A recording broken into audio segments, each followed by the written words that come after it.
Morning, everyone. Hope you're well. Hope the weather's been kind to you. It's glorious here in Wales, if not a little bit chilly. My glasses fogged up this morning when I came in with the dogs.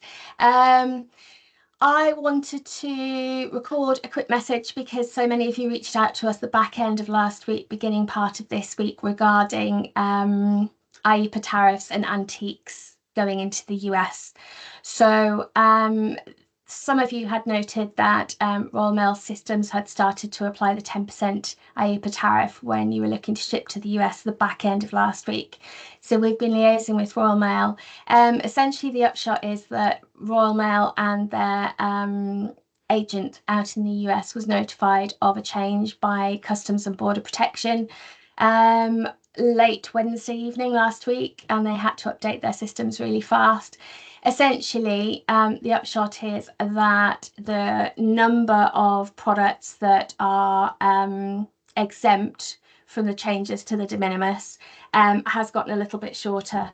So HS codes 9701 through to 9705 inclusive are still exempt of duty, but unfortunately 9706, which covers antiques over 100 years old, are not and will attract that IEEPA duty, albeit based on just the price of the goods, not the price of the goods plus the shipping.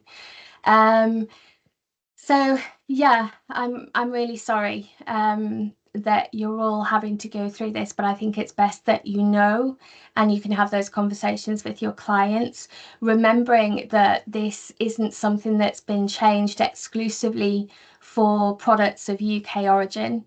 It will be any antiques shipped from anywhere will not be exempt. So in terms of your clients are the ones that are feeling the pain here, but it's not that the UK is particularly being penalised. It's any antiques going into the US. So there's an argument that says, if you're shipping via Royal Mail, then you still are a little bit more competitive than elsewhere. Antiques of EU origin will be facing the 15% duty rather than the 10% that the UK has. Obviously, that's just via the postal networks. If you're shipping via the fast parcel operators, they have to apply the 10% IEEPA tariff and the most favoured nation tariff, if there was one on antiques before Mr. Trump decided to shake everything up. So yes, I'm afraid it's not the best news for a Friday morning, but again, forewarned is forearmed, and you can start having those conversations with your clients. If they're purchasing antiques from you, then you know that the IEEPA tariff applies.